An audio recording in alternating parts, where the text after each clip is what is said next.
Prestige was a city that never truly did sleep, people and cars always milling about.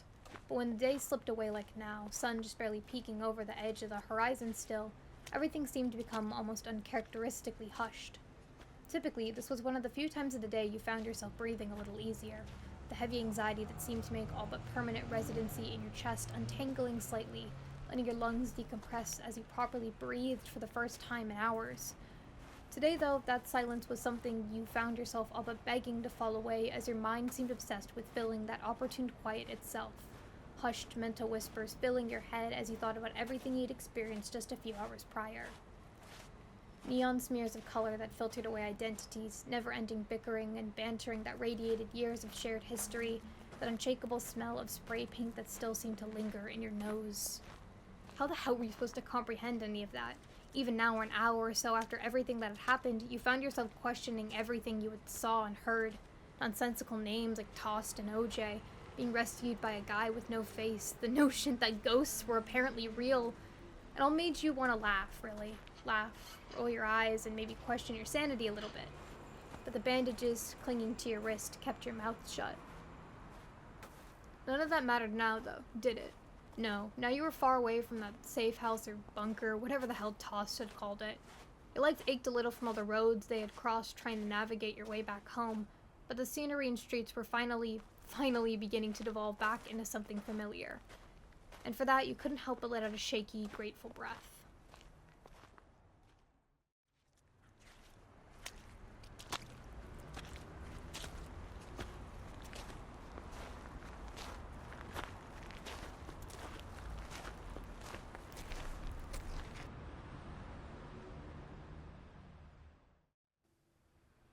You didn't live anywhere fancy. Far from it, really. It was a small, tucked-away townhouse you rented, with cracking cement steps and an off-white door that always creaked whenever you opened it. Despite just how mundane and unimpressive many would take it to be, though, it was something small you prided yourself on having. And maybe, just maybe, that's why you found yourself devolving back into that ever-present and debatably awful coping mechanism of just freezing in place. Only this time, it wasn't while fleeing from danger or after being met face-to-face with unexplainable, borderline supernatural-looking people. No, this time you were frozen at your own doorstep, staring at that tiny, tucked-away townhouse you knew oh so well, with something that bordered between horror and shock mirrored in your gaze. 'Cause that cracking cement staircase that welcomed you home every day had been blocked off. And sternly stuck on the face of that off-white door was a flyer that wobbled shakily as the wind swept past it.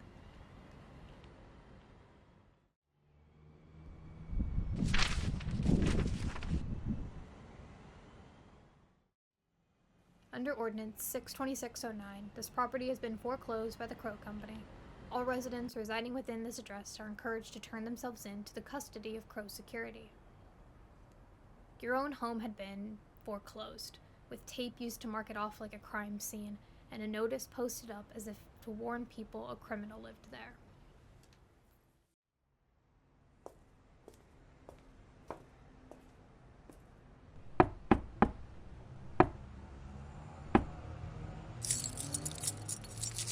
I wouldn't open that if I were you. Damn, I didn't know you were that jumpy. Surprised to see me? Why am I here? What? Can't a guy just go on a lovely stroll through a local neighborhood? Alright, I'll quit messing with you. Just stop glaring at me like you're trying to kill me again. Back when you were in the bunker, Toast said something about you going home after the rain stopped. Noting you had Crow Security quite literally frothing at the mouth to catch you, though, I had a feeling just going home was kind of out of the question for you. And, well, noting that fun little notice on your door, I have a feeling I was right. Let's see. Under Ordinance 62609, this property has been foreclosed by the Crow Company. All residents residing within this address are encouraged to turn themselves into the custody of Crow Security. Wowie, not exactly subtle with the whole, fuck you, we're kicking you out, take the L talk, huh? Yeah, I definitely wouldn't suggest trying to get back into that place if I were you. Not only do I doubt your keys even work anymore, they probably jammed the damn lock, but they probably set up some type of alarm system inside in case you did try to get back in. Ooh, maybe guns, or lasers, or guns mounted on lasers. I've heard they're getting really creative now. Despite Fungi's humorous attitude and words, you couldn't help but mill over the red-haired ghost warning in your head rather sincerely. You didn't doubt that the younger was right, in all honesty, ignoring the whole guns and lasers part. If the Crow Company didn't want someone going somewhere or doing something, they were going to stop them no matter what. You just never thought that someone being stopped would become you, and that thing you'd be forbidden to do was go home. What were you even supposed to do now? All you had was a dying phone in your pocket and the damn clothes on your back. Did you try and open the door on the off chance there wasn't some type of alarm? No, that was stupid. Likelihood of you getting caught basically increased tenfold every time you even entertained that thought. Maybe just turn yourself in? Crow security would question you, you would totally not have a panic attack while interrogated, lovingly explain this whole thing was a big misunderstanding, get access to your house, and maybe even your job back. Because that's what you wanted, right? To just slip back into the mundane, for everything to go back to normal, to forget about ghosts with neon faces and return to the cold, corporate shackles of a job that wasn't content until you were plugged into a network where your brain melted to become one with every other worker bee there. Fuck, you were gonna give yourself a crisis. At least they kicked you out after the rain stopped. When you're sleeping on a park bench, can't say the sky turning your bedtime into an impromptu shower is very enjoyable. Listen, I don't technically have the authority or whatever to invite you, but you can come back to the bunker whenever you want, you know. It's a bit cramped, but I can guarantee whatever shitty pull-out mattress or blanket nest we shove you onto will be more comfortable than the streets. Come on, are you really shocked we'd let you come back? Toast and the kids loved you. Dusk was as indifferent as always, and you annoyed TNT, which I like, so... Tossed and the kids loved you. Those words rang in your mind for a moment, the implications of them clear. Most of the people in the bunker had liked you? That was kind of unexpected, in all honesty. Though you couldn't imagine the group had very high standards, noting the whole distorted face thing. Without many other options, though, you tentatively accepted Fungi's offer. A place to sleep was better than nothing, after all.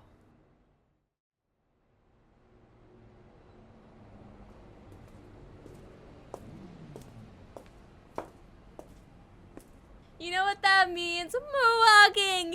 Yay!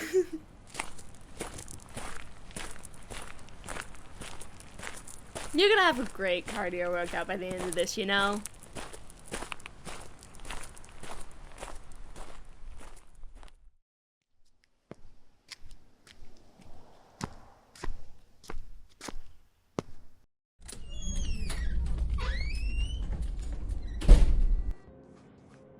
Oi! Spirits of Christmas past, present, and future, I'm back! Welcome back. You have fun on your walk or whatever? Yep. And I brought the kids a friend, so don't go bugging me for birthday gifts this year. Ugh, I swear to God, if you got Cry, another rat. Fungi, why the fuck is the reporter back here? Crow Company yoinked their home, so we have a new roomie. Wait, they're actually staying? No, they're not. Yes, they are. Where the hell would they even sleep? Newsflash, idiot. Buildings don't just gain your rooms whenever the hell you want. Unless we're all content with the idea of Crow Company pushing someone else around, then yes, they're staying. Fine, they can stay. There's room on the couch, I guess. You're the one explaining it to Toss and Dusk in the morning, though. You heard the big man. Make yourself comfy, reporter. So, reporter, ever committed vandalism before?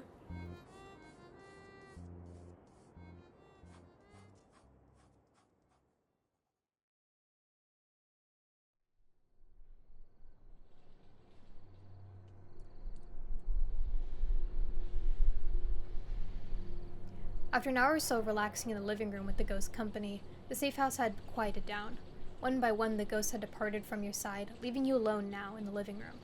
The others had been nice enough to help you get comfortable, with TNT grumbling out the instructions on how to turn the couch into a futon, and Fungi tossing a blanket over your head. But they left you here now, alone, in the dark, blanket pulled tight around you and knees tucked to your chest. You had to admit, without any light, there was something about the bunker that felt almost off-putting. Maybe it was the perpetual chill that seemed to hang in the air. Maybe it was the unfamiliar environment. Maybe it was the lack of any extra sound, not even a single soft whisper of breath cutting through the still air around you. Regardless, you had to admit sleep wasn't coming easy to you that night. In fact, you felt almost uncharacteristically restless.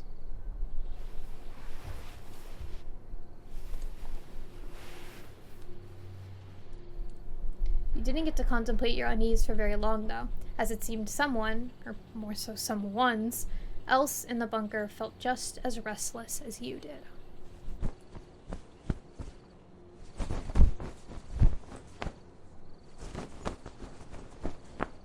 Yeah, come on.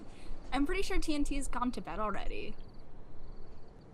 OJ, just... Shh, keep your voice down. We don't want to wake Toast up.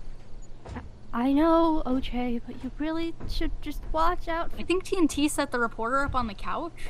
Luckily, there should be more than enough room for the three of us in the living room. OJ, you're gonna trip on the blanket. Yeah, and with all the blankets we're bringing, there should be more than enough room for a huge pillow fort. Ah!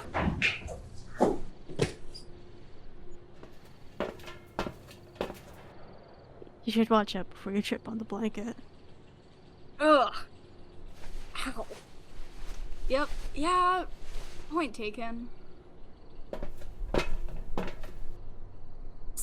Hey, reporter. Wanna have a sleepover with us? See, under any normal circumstance, you would have absolutely said no. You didn't know these kids very well, you'd just been through what was possibly the most exhausting day of your life, and you still just felt so off staying in the bunker. Something about OJ's infectious excitement, though, and the almost hopeful way Cry About It stood there, both with armfuls of pillows and blankets and stuffed toys. Yeah, it made it almost impossible to say no. Yes! See, Cry, I told you the reporter would say yes. They're super cool. Yeah. You seem nice, reporter.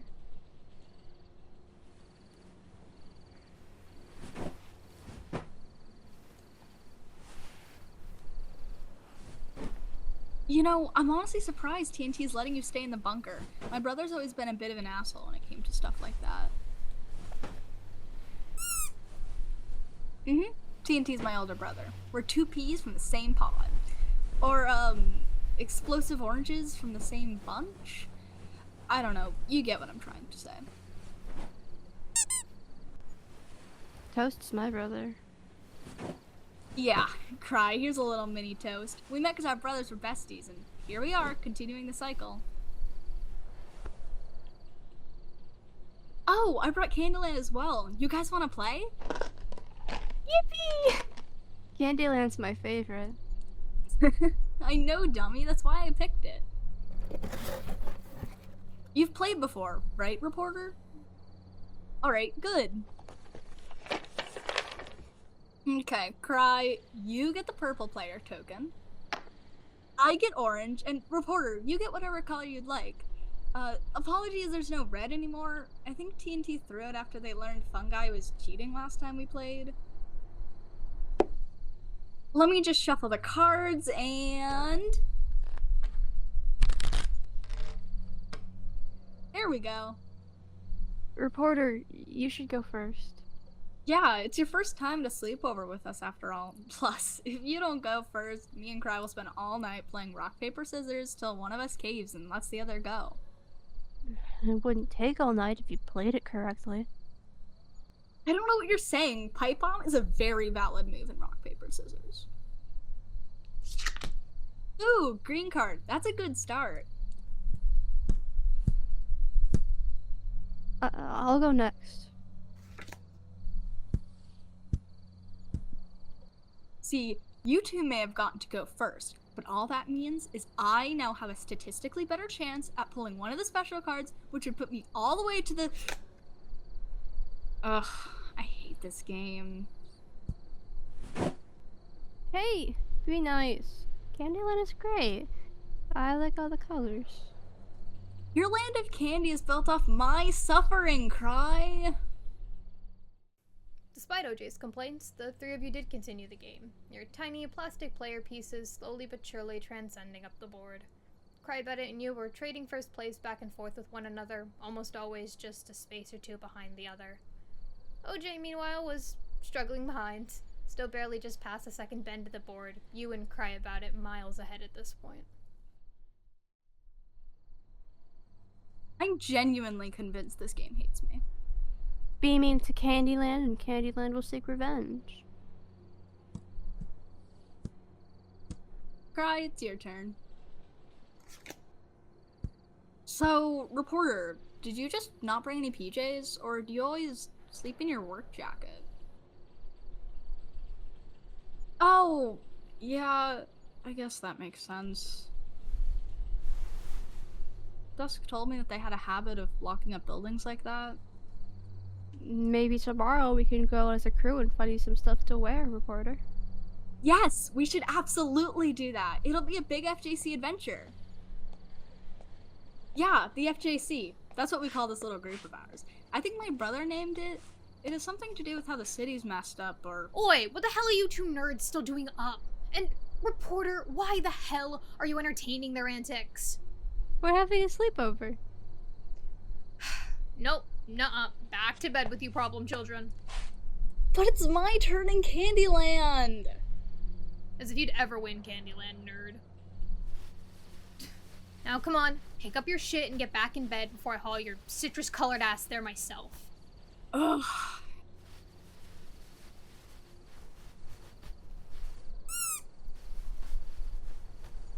Good job, reporter. You technically on Candyland.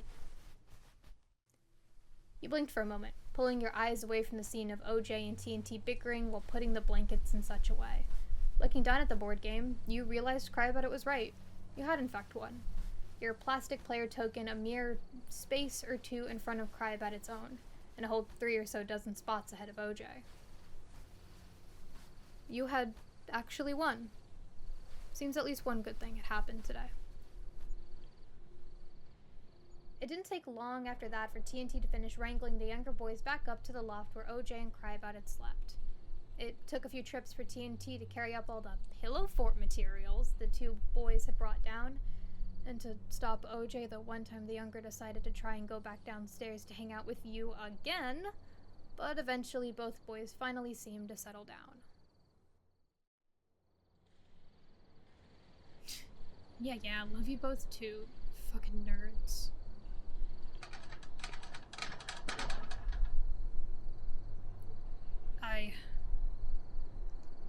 Have a good night, reporter, or whatever.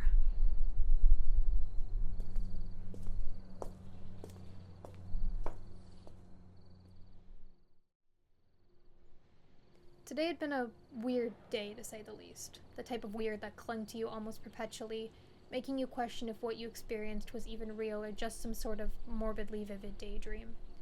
As you looked back down at the blankets in your hands, though, and felt the way the pull-out couch you sat on held on to your weight, all you could do was take a deep breath. This was real, and this was your life now. You had a lot more days of sleeping in this bunker ahead of you.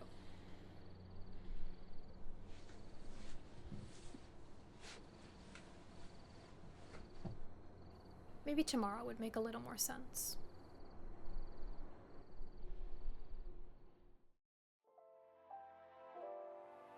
Project Ghostie is an audio drama written and produced by Del and Jackie. Support for our project comes from listeners like you enjoying our show and listening in to our newest episodes. Enjoy our content? Feel free to leave a like, comment, or even a little subscribble. Want more Project Ghostie content? Find the links to our socials in the description. Today's fun fact: TNT used to eat toaster strudels every day for breakfast. At least he has good taste.